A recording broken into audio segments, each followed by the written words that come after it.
Geliefdes, baie welkom by ons erediens vanuit 1 Samuel 24, vers 1 tot 23. Baie welkom as jy inskakel. Ons tema vandag, die Here het vir my gesê. Geliefdes, ons lees alles wat ons vind vanuit 1 Samuel, ons liturgie. So ek begin vir ons daarom met 1 Samuel 2 vers 2. Ek jubel in die Here, ek is sterk in die Here. Ek lag my vyande uit. Daarom is die wonderlike seën. Ek is bly oor die uitkoms wat U gegee het. Geliefdes, kom ons begin deur saam te sing, ek wil die Here loof.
Liefdes, tot in die Nuwe Testament, Openbaring sluit ook daarmee af, dat die Here sê, selfs die anti-Christus wat gekom en vervolg die wat die wet onderhou, omdat dit juis is deur die wet te onderhou, ons doen dit nie meer uit verpligting nie, want Jesus het vir ons vergewe, vir die kere wat ons het oortree, ons oortree het so baie, maar uit dankbaarheid en uit wysheid, omdat ons weet, dit is hoe die wêreld verander, dit is hoe ons lig is in die wêreld, en dit is hoe ons lyk as konings, hier op aarde, wat regeer oor die sonde, wat boosheid verdryf, ons doen dit deur die wet te onderhou, en te bevorder waar ons gaan.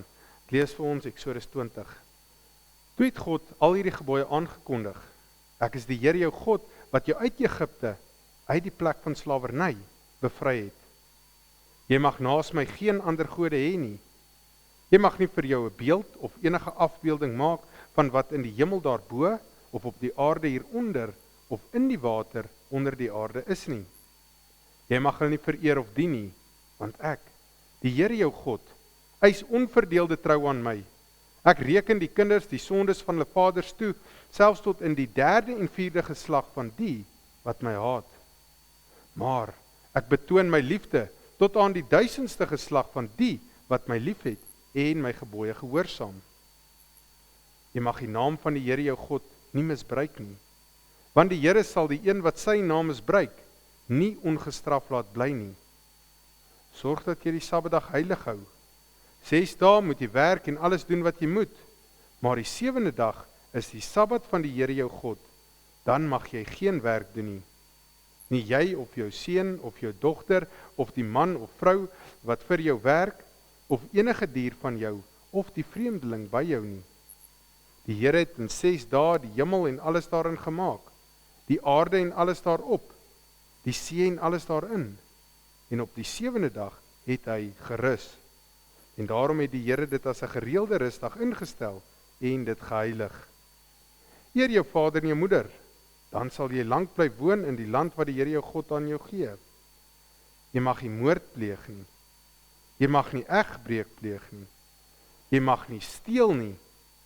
Jy mag nie vals getuienis teen 'n ander gee nie. Jy mag nie iemand anders se huis begeer nie. Jy mag nie sy vrou begeer nie.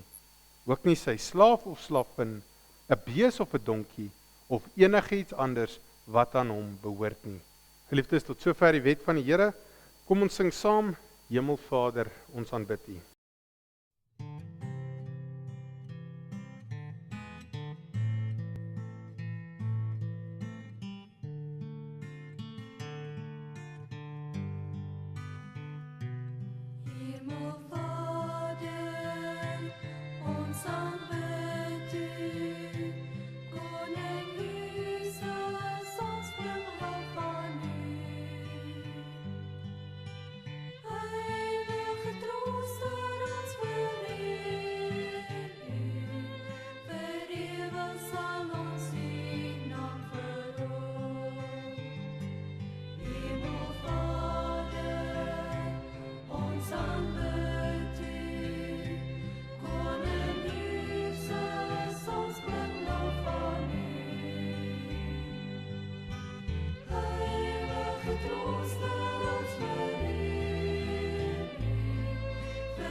Geliefdes, voordat ons die woord lees, kom ons bid saam. Ons almagtige Vader, Heer groot en heerlike God, Heer daar waar U regeer, is dit heerlik. Heer, wat is die mens dat U heerlikheid deur ons na die wêreld toe wil bring? Heer, dat U teenwoordigheid wil vestig hier op aarde, mense leer wie U is, deur ons te gebruik. Heer, as ons maar net 'n bietjie kan besef wat 'n voorreg dit is. Heer, daarom kom werk so in ons harte dat ons dit sal besef. Heer, is U wat van ewigheid af daar is en tot ewigheid daar sal wees en wat deur die geskiedenis gewerk het en Uself al hoe meer aan die mense openbaar het. Heer, wat 'n wonderlike voorreg dat ons U kan ken. En Heer, baie keer wil ons ook so in ons eie wêrelde leef dat ons U ignoreer of nie besef hoe heerlik dit is om in U teenwoordigheid te leef nie. En daarom vra ons 'n nuwe besef, o Heer, dat ons U heerlikheid en U nabyheid sal begeer. Heer, nie net U nabyheid om vir ons te voorsien en vir ons te sorg nie. Heer, dit doen U ook en is wonderlik, dankie. Maar Heer, dat ons U nabyheid sal wil hê om U heiligheid te beleef en U teenwoordigheid om U heiligheid in hierdie wêreld uit te dra. En maar as U ons nie toerus nie, Heer, as U nie mense stuur en mense se harte voorberei nie, is ons werk maar te vergeefs. En daarom vra ons dat U dit vir ons sal doen.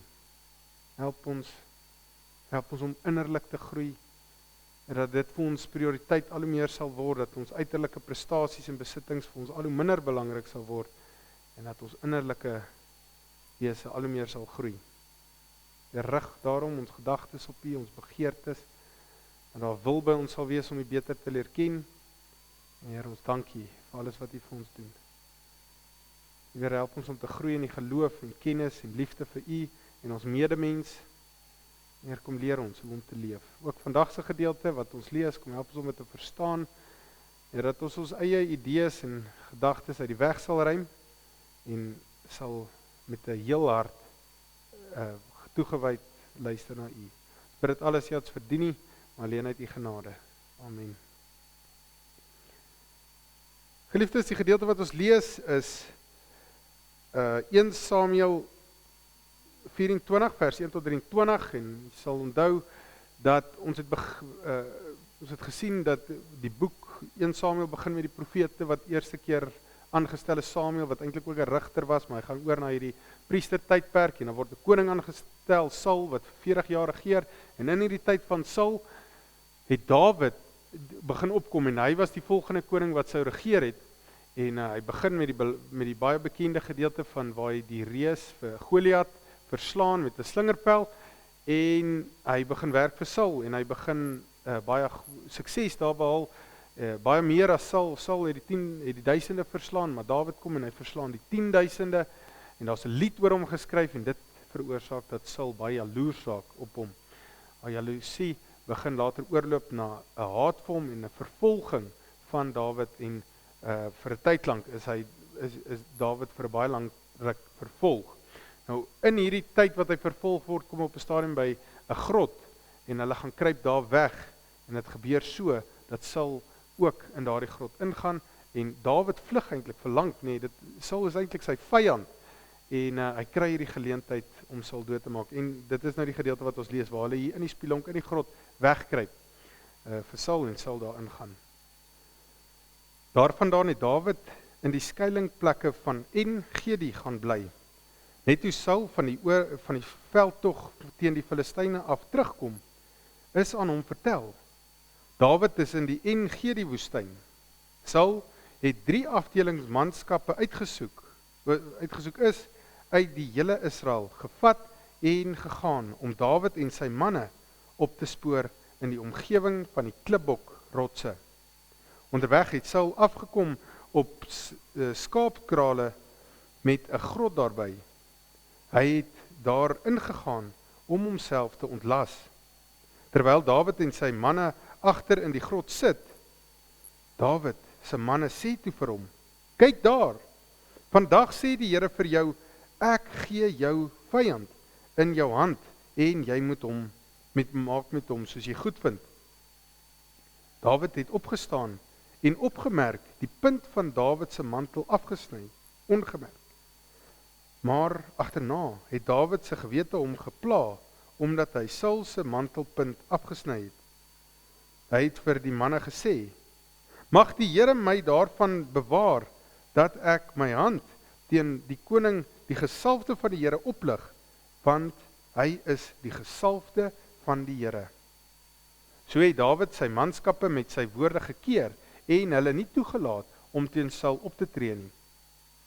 En Saul het opgestaan en sy koers gegaan uit die grot uit. Dawid het ook klaar gemaak en uit die grot uitgegaan. Dawid het agter Saul aangeroep: "U Majesteit, die koning." Toe Saul omkyk, het Dawid gekniel en diep gebuig.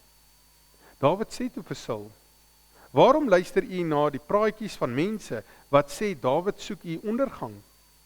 U sien vandag met u eie oë dat die Here u nou in die grot in my hand gegee het en as ware vir my gesê het om u dood te maak. Maar ek het u gespaar en gesê, ek sal my hand nie teen my koning oplig nie, want hy is die gesalfde van die Here. My vader, kyk tog, kyk na die punt van u mantel in my hand. Deurdat ek die punt van u mantel afgesny het, maar u nie doodgemaak het nie, kan u weet en sien dat daar geen kwaadwilligheid of opstandigheid by my is nie. Ek het nie teen u in opstand gekom nie, selfs al agtervolg u my om my lewe te neem. Die Here sal regspreek tussen my en u, en die Here sal my wreek op u. Maar ek sal nie teen u wees nie, soos die spreekwoord van die voorgeslag lui. Boosheid gaan uit die boosdoeners, maar ek sal nie teen u wees nie. Agter wie aan het die koning van Israel opgetrek? Agter wie kom hy aan? Agter 'n dooie hond aan? Agter een enkele vlooi aan? Die Here sal regter wees en hy sal regspreek tussen ons. Hy sal sorg en my saak behartig en aan my reg verskaf teenoor u.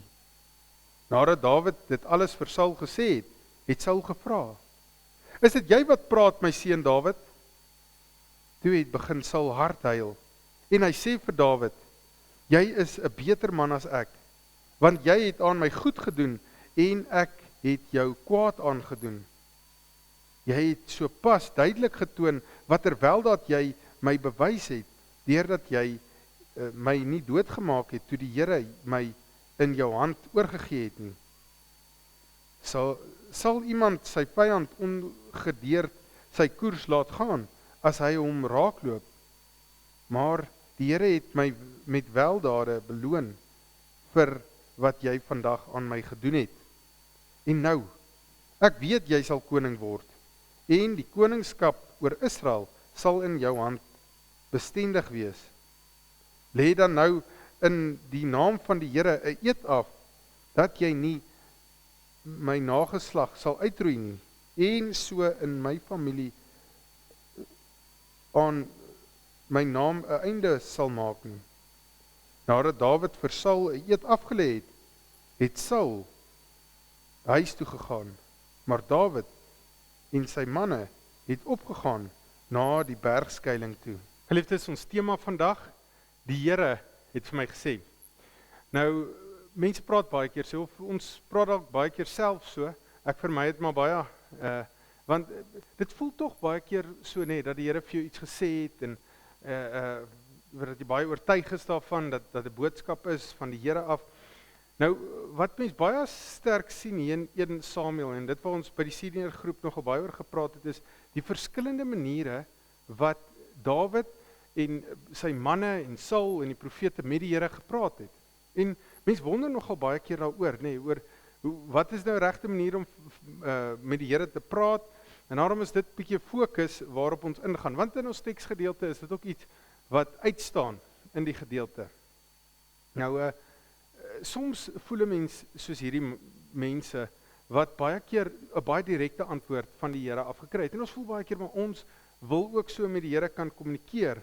Jy weet, hoeveel keer het dit nie al gevoel dat jy voel, maar ja, as die Here net vir my 'n WhatsApp kan stuur, of 'n e-pos kan stuur, of in 'n droom net vir my kan sê oor sekere goed, soms dalk 'n moeilike besluit wat ek moet maak, 'n onsekere besluit oor die toekoms. Jy weet, klomp sulke goed, voel 'n mens, maar as ek net hierdie kontakpunt kon gehad het, en hulle het soms so met die Here gepraat, en dan voel mens baie keer, maar ons wil dit ook hê, en daar is eintlik 'n diep begeerte dat ons dit kan hê.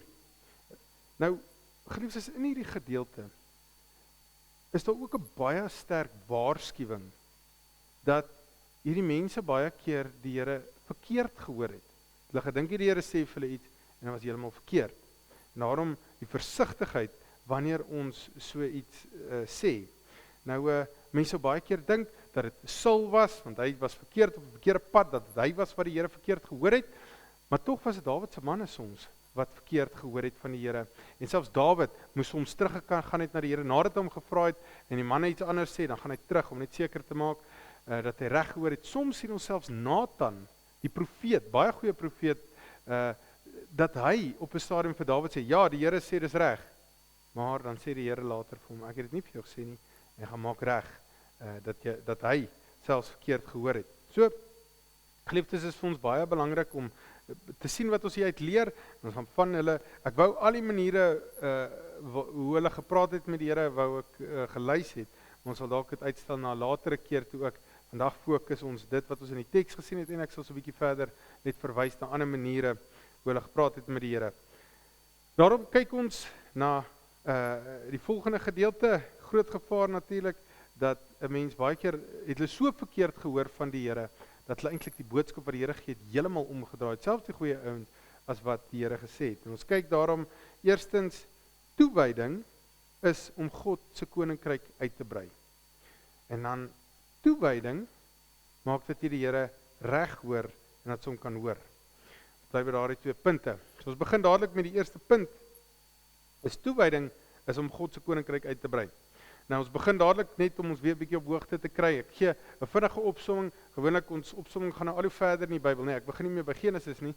En tog wil ek ook noem hierso, geliefdes, dit klink baie keer of ek dieselfde opsomming net so gee, maar daar's sekere gedeeltes elkeen in die opsomming. Ek los sekere goeders uit en ek sit ander dinge in wat meer die boodskap versterk. En ek gaan 'n bietjie vandag net wys wat hierdie opsomming ons boodskap vandag versterk. So, wat gebeur het, hulle is uit Egipte uit verlos, 40 jaar, baie vinnig is hulle by die beloofde land, en die Here het vir hulle opdrag. Dis die gedeelte wat ons moet uitlig. Die Here gee vir hulle opdrag, hy sê, daar is die beloofde land, gaan neem hierdie beloofde land in besit. En hulle twyfel, en hulle is te bang, en hulle vertrou nie die Here nie, en daarom gaan hulle, en hulle voer nie die opdrag uit nie, en die Here sê, maar nou gaan ons eers 40 jaar in die woestyn ingaan, en jy gaan leer om my te vertrou, en jy gaan leer om my te gehoorsaam. En dan gaan hulle terug, en 40 jaar trek hulle rond, en dan kom Joshua, en hy begin hierdie beloofde land in besit neem, en hy voer die opdrag uit wat die Here vir hom gegee het. Hulle gaan in, hulle verdryf boosheid deur afgode af te breek, deur die wet vir die mense te leer, en so te begin leef in hierdie beloofde land, en op hierdie manier neem hulle die beloofde land in besit. En dit gebeur vir 40-50 jaar wat Joshua ingaan. Wat toe Joshua doodgaan, toe begin hulle hierdie verslap aan hierdie opdrag. Hulle is nie meer so toegewyd soos wat hulle was toe Joshua daar was nie, en as gevolg van hulle verslapping van hulle toewyding, begin hulle afgode te dien. En hulle begin eksperimenteer met hierdie afgode. Nou geliefdes, is die vraag weer ook vir ons vandag. Nee, hoe toegewyd is ons aan die koninkryk van God? Is dit prioriteit by ons? Of begin ons ook baie keer halfhartig die koninkryk van God uitbrei? Geliefdes, solank as wat ons op aarde is dit ons primêre doel hier op aarde. Hierdie aarde is geskep, nie vir ons nie, maar vir God en sy koninkryk, en dit moet ons primêre doel wees hier op aarde. Ons beweeg hier deur hierdie tyd, en dit is wat ons hierso kom doen. Nou geliefdes, baie keer, hoor mens baie keer die mense sê, ek hoor dit maar gereeld, dat mense sê, ja maar, wanneer ek 'n boodskap hoor, wat op 'n preek luister, wil ek hê die boodskap moet vir my wees. Ek wil self hoor. Nee, en geliefdes, wat jy basies sê is, ek wil nie regtig hoor wat die Here vir my sê nie. Ek wil hoor wat ek graag wil hoor. En geliefdes, dit is so gevaarlik. Nee, want as ons daai houding het, en dan val ons in dieselfde gevaar waar Saul in was. Hy is ook aangestel deur die Here het met hom gepraat, deur profete, deur drome, op verskeie maniere. Maar hy het nie gehoor, hoe meer hy toegewy het aan sy eie, hoe meer hy 'n boodskap wou hoor, en nie meer net geluister het nie, hoe meer het hy eintlik nie meer gehoor wat hy moes hoor nie, maar gehoor wat hy wou hoor. En vandag se tyd dis die tyd waarin ons leef. Nee, dat mense baie keer sê, nee, maar ek soek 'n persoonlike boodskap, die dominee moet met my praat.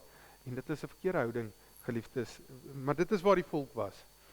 En hulle het toe nou in die rigtertydperk beweeg, en dis hoekom hulle al hoe meer afvallig geraak het. Hulle het nie meer hierdie toewyding gehad om die beloofde land in besit te neem nie. Hulle het maar net begin gemaklik leef en nie meer toegewy aan die Here nie.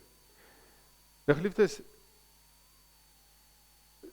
hoe dit in daai tyd toe nou gewerk het, is elke keer as gevolg van hulle verslapping aan die toewyding van die opdrag van die Here, het moeilike omstandighede gekom, mense het al hoe meer begin, hulle landerye kom steel en jy weet, hulle onderdruk, en dan elke keer het die Here 'n rigter opgerig om hulle te kom verlos van dit, en hulle te beskerm, en die vyand te verdryf, en dit te kom doen.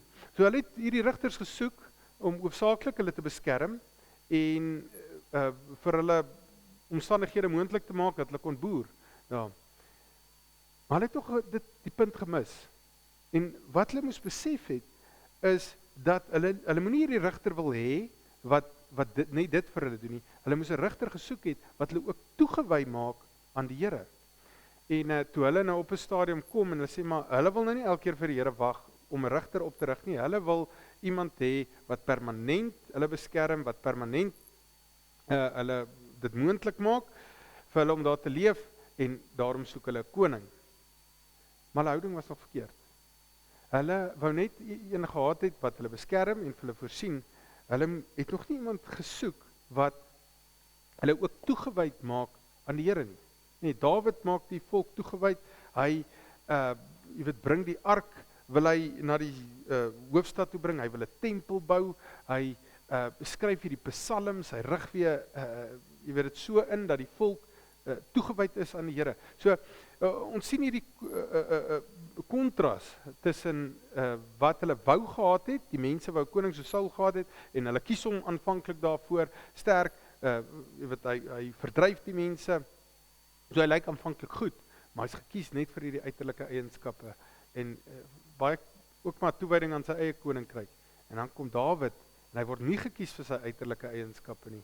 Hy lyk nie soos die ou wat regtig kon beskerm en voorsien nie, alhoewel hy baie meer sukses gehad het daartoe, maar hy's gekies deur God vir sy innerlike eienskappe. 'n Lesie vir 40 jaar terwyl Saul regeer, moes die volk gesien het, maar om uiterlik te kies is nie die goeie ding nie. Ons moet iemand kies vir sy innerlike eienskappe. Nou herinner ek ons weer, jy weet wat ons in hierdie konings moet sien, nê. Ons word ook as konings aangestel in hierdie wêreld. Ons moet boosheid verdryf. Ons leer die mense wat die wil van die Here is en ons leer hulle om so te leef. Nee, ons regeer soos wat hierdie konings regeer het en wanneer ons hierdie konings vergelyk, dan sien ons wat moet ons in ons self wil laat ontwikkel en wat moet ons mekaar mee motiveer om te ontwikkel. Nou geliefdes, baie keer moet ons onsself ook vra, hoekom dien ek die Here? Dien ek hom, jy weet, sodat hy vir my voorsien, vir my besigheid, en my beskerming, en jy weet, en daai goed beloof die Here ook, nee, in sy wil, en in die tyd wat hy dit gee, maar is dit ook om ek die Here ontwikkel, aanbid? Nee.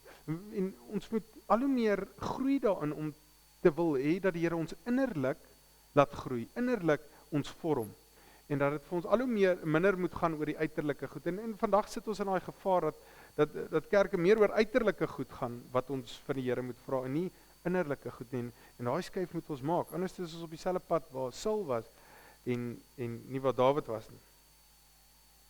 Nou geliefdes, is nog 'n baie belangrike ding, wat ons moet besef, is die toegewydheid, wat die konings gehad het aan die koninkryk van God, het gemaak dat hulle God kon hoor of nie.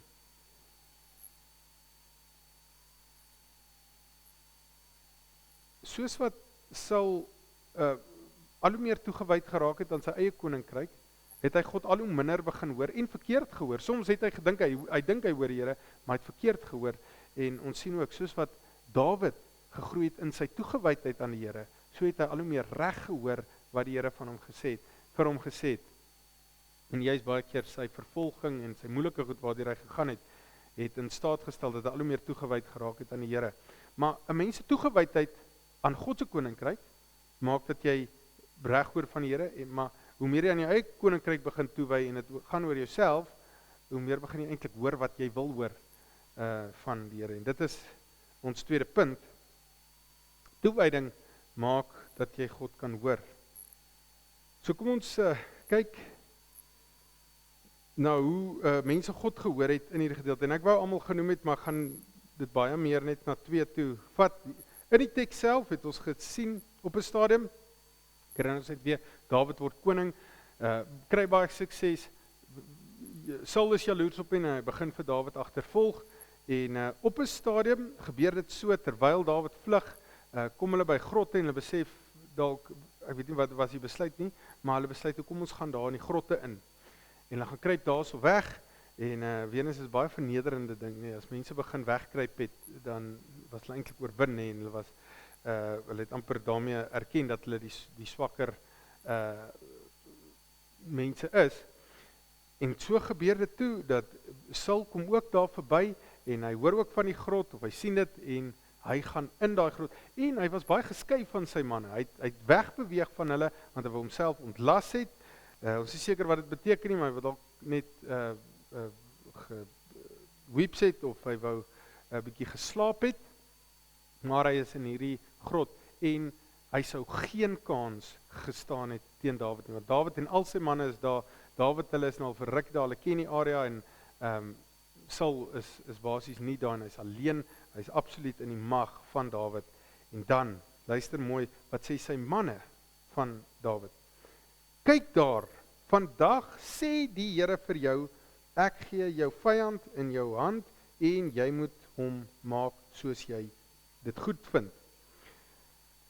So, Dawid se manne, hulle kyk na die omstandighede, hulle sien hoe dinge gebeur het, hulle sien hoe God dit bewerk het, dat hulle in daai grot gekom het, en toe bewerk die Here dit so, dat Saul ook daarin gaan, en so hulle sien, dat God dit so laat gebeur het, en hulle sê, maar kyk daar, die Here sê, ek gee die man in jou hand, en jy kan met hom doen wat jy goed vind. En die manne, natuurlik, hulle is vir baie lank vervolg, hulle lewens was in gevaar as gevolg van Saul. Saul is absoluut die vyand. So die mees logiese ding is, maak hom dood, of beseer hom, ten minste. En Dawid sê, Dawid kyk nie net na sy eie koninkryk nie. Dawid kyk nie net na wat vir hom voordelig is nie. Hy kyk na Saul, en hy sê, maar hier is die gesalfde van die Here. En die gesalfde van die Here, om gesalf te word deur die Here, is nie 'n ligtelike saak nie, is baie ernstig. Dawid het ons hierdie ontsag vir die Here, het ons laasweek gesien, en hierdie respek en hierdie liefde vir die Here, en daarom ook vir Saul, want Saul is die een wat God gekies het. En Dawid gaan uit, en hy sny net 'n gedeelte van Saul se mantel af, en selfs daarvan het hy spyt gekry, en toe Saul uitgaan, hardloop Dawid agterna, en hy sê, ek kon u doodgemaak het. Kyk hier's die gedeelte van u mantel. Saul natuurlik hoor dit, en ons sien iets van die innerlike eienskappe van Dawid. Eerstens sien ons dat Dawid het hierdie genade en hierdie barmhartigheid getoon teenoor Saul, maar ons sien sy genade en sy barmhartigheid kom van sy respek vir God en sy liefde vir God. Nee, dit kom nie uit homself uit nie.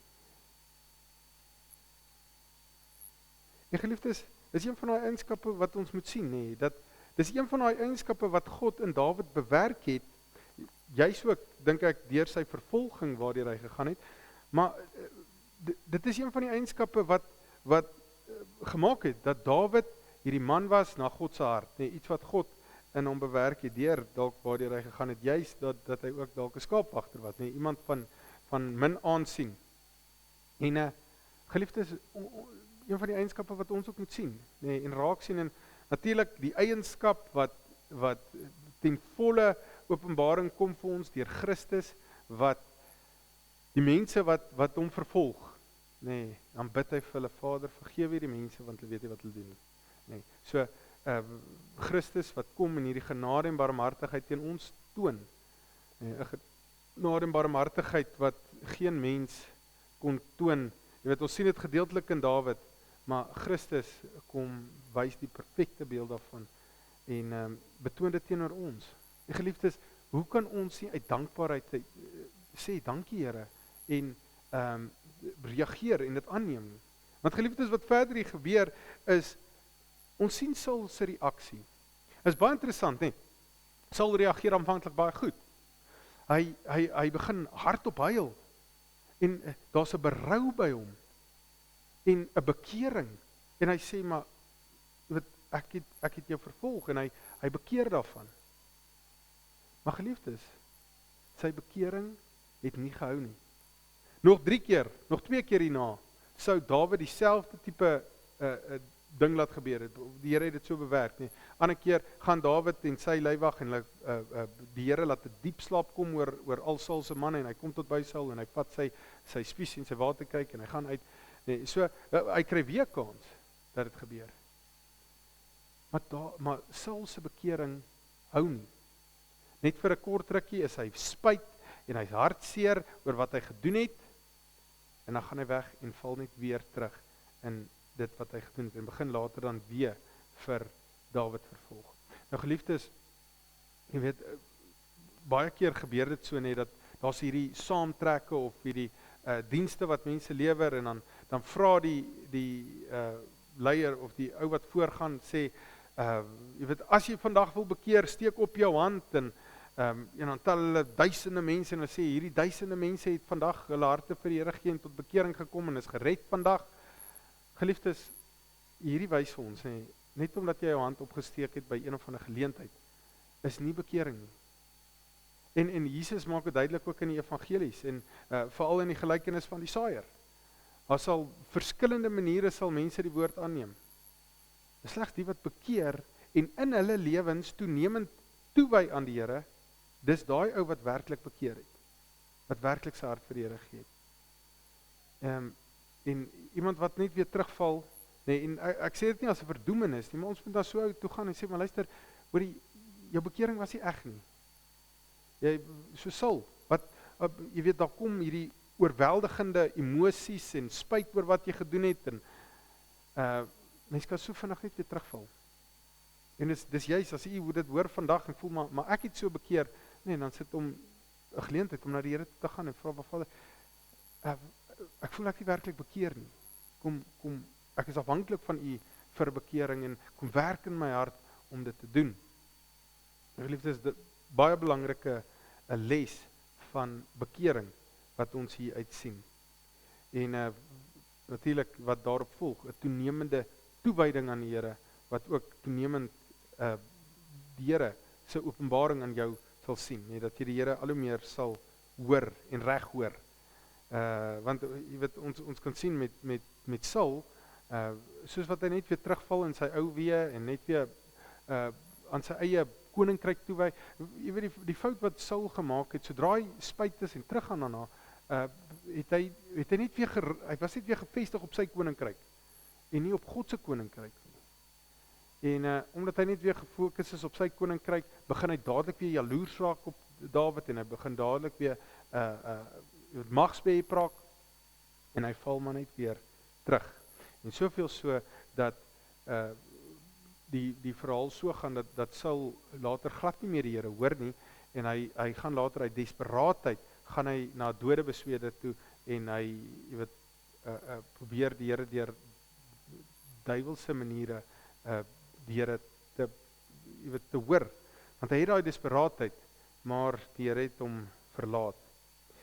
Nou geliefdes, Dawid aan die ander kant sien ons hoe hy toenemend ook die Here vra. En onder andere 'n ander metode wat Dawid gehad het om die Here te vra, te raadpleeg, is hy het 'n skouerkleed gehad en 'n pirum. Nou die pirum is soos 'n munt wat jy kan skiet. Jy vra die vraag vir die Here en mense kan nou hoor hoe Dawid dit elke keer vra. Jy vra die vraag en dan het hy ja of nee geland.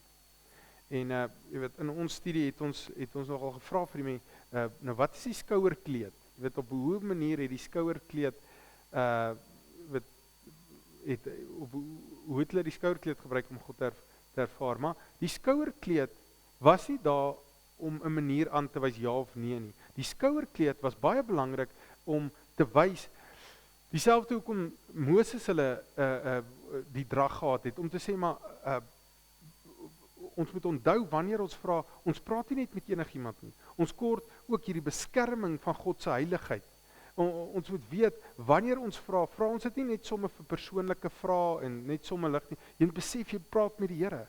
Jy besef dat jy dit doen in toewyding aan die Here. Dit is baie belangrik dat die ou wat die skouerkleed, Dawid het hom nie net self gedra nie. Dit was 'n profeet wat hierdie gedra het. Iemand wat in die amp gestaan het.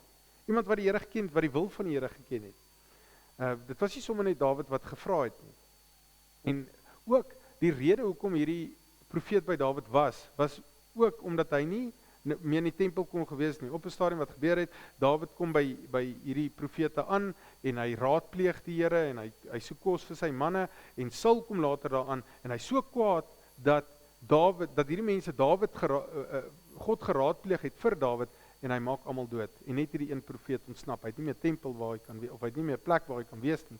En dis hoekom hy saam met Dawid was, ook vir daai beskerming. So dit was ook Dawid het nie sommer net 'n profeet saam gery nie. En dis 'n belangrike ding om raak te sien, geliefdes, want die rede hoekom God vir Saul verwerp het, was omdat Saul sommer impulsief en ligsinnig met offers te werk gegaan het. Gewoonlik voordat hulle oorlog wou gaan voer het, dan sou hulle offer gebring het en toe Saul op 'n stadium ongeduldig raak, toe bring hy sommer self die offer en wag nie vir Samuel nie. En toe sê Samuel vir hom, juis oor hierdie gaan jou nageslag nie verder die koningskap oordra nie. En hy glo dit nie. Hy hou aan om Dawid te vervolg en so aan. So nee, Dawid het nog steeds hierdie ontzag vir die Here en hy weet, hy vra nie net sommer vir enigiemand nie. Hy besef met wie hy praat. Saul se ondergang was juis omdat hy dit nie besef het nie. Geliefdes, ek sluit vir ons af met 'n toepassing. 'n Kind van die Here, nee, behoort toe te neem al hoe meer in sy lewe, nee, aan toewyding aan die Here. Nee, en geliefdes, as ons dit nie doen nie, is jy waarskynlik besig om toe te wy aan iets anders. Nee, as jy nie toenemend meer tyd saam met die Here spandeer en iets meer betrokke raak by sy koninkryk nie, dan gaan daar iets anders wees in jou lewe wat al hoe belangriker word. En dit kan enigiets wees, nee, van dit wat jy dalk op Sondag doen of iets. Nee, jy gaan toewy aan iets anders. So, ons moet ons gereeld afvra, maar hoe is ek besig om meer en meer aan die Here toe te wy, soos ek groei in die geloof en soos wat ek groei in my kindskap.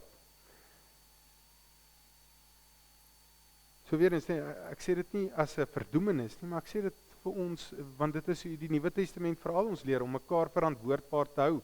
Is ons besig om toe te neem? Is ons besig laat dit prioriteit raak by ons? En dan is dit belangrik om jouself af te vra, geliefdes, is hierdie wat ek nou die Here vra, doen ek dit om sy koninkryk uit te brei, of doen ek dit maar vir my persoonlike redes? Is dit in toewyding van die Here wat ek dit vra, of is dit nie? Want die vraag wat daarop vir jy moet volg is, as dit vir my eie koninkryk gaan, nou hoor ek baie keer wat ek wil hoor. Nee, ek luister nie, ek maak my nie self oop om te hoor wat die Here wil sê nie. Ek hoor wat ek wil hoor, wat baie gebeur, nee, en so dan jy moet met jouself eerlik wees en vra maar is ek oop om regtig te hoor wat die Here sê, of het ek hierdie voorveronderstelling en hierdie vooraf begeerte wat ek eintlik wil hoor wat die Here sê. En verder, geliefdes, besef ons wie ons raadpleeg. Jy weet, dit het so 'n gemaklike ding geraak om maar net te sê die Here het vir my gesê, of sommer net self, jy weet, baie ligsinnig begin raak. En weer eens besef ek hoe met wie ek praat. Nee, onthou die verskil tussen Dawid en Saul was die besef met wie hulle praat. Nou geliefdes, mag jy groei in die toewyding, mag jy groei in die onderskeid van die eie wil wat jy wil hoor en wat werklik van die Here afkom, en mag jy op so 'n manier al hoe meer die Here leer ken. Amen. Geliefdes, kom ons bid saam. Ons almagtige Vader, Heer, dankie dat ons kan verdiep het in die woord. Heer, en baie keer wanneer ons hierdie gedeeltes lees, Heer, dan sien ons vir Saul en ons sien vir Dawid en Heer, soms sien ons onsself baie meer in Saul as in Dawid. Baie keer sien ons onsself dat ons baie meer ons eie koninkryk bevorder as u koninkryk. En baie keer voel dit of Heer, dalk 'n te groot taak is. Weer ons vra dat u ons sal help, dat u ons genadig sal wees. En ons bid dat u ons sal laat groei. Heer, wanneer ons hierdie dinge lees, dan besef ons hoe nodig ons u Gees het. Hoe nodig ons dit het om te onderwerp aan u. Heer, en ons kan net voor u kniel en vra, wees ons sondaar mens genadig. En daarom help ons om te groei. Help ons om in u woord te verdiep met 'n heelhartigheid.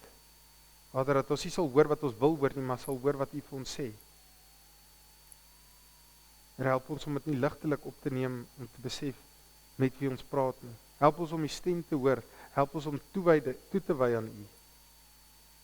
Here, ons bid hierdie goed nie as verdien nie, maar alleen uit u genade. Amen. Geliefdes, kom ons sluit af deur saam te sing Gees van die waarheid.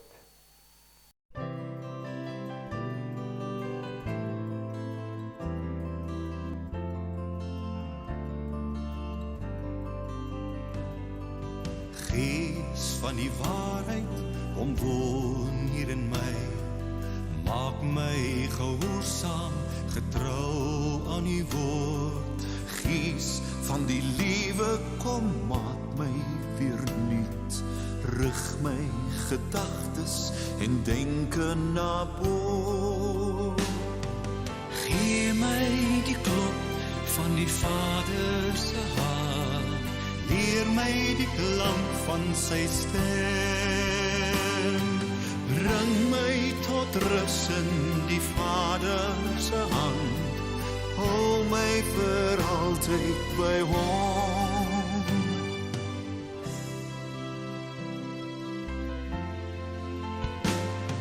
Gees van die waarheid, gee krag vir die kind. Maak my getuie en liefde en hoop. Gees van vernuwing, bewoon my vandag. Stort al die gawes opnuut in my hart. Gee my die klop van die Vader se hart. Leer my die klank van sy stem. Bring my tot rus in die Vader se hand. Hou my vir altyd by hom.